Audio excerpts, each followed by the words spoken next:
দেখো আজকে দুর্দান্ত ব্রেকফাস্ট, যে ক্যারামেল দিয়ে খাচ্ছি, হাজব্যান্ড খাচ্ছে।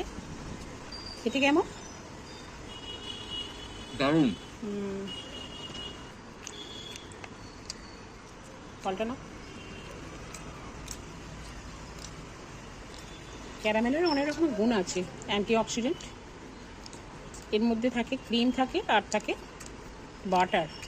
এটা দিয়ে তৈরি করে, চিনি থেকেই মেনলি তৈরি হয়, কিন্তু অনেক খাবারের মধ্যে টেস্ট বা দেখতে সুন্দরের জন্য এই ক্যারামেলটা দেওয়া হয়। এই বাবুগোসা ফলটা ভীষণ সুন্দর খেতে, যদিও নাশপাতির মতন দেখতে, নাশপাতির বোধহয় নতুন নাম, আমি জানি না। খেতে কিন্তু দুর্দান্ত।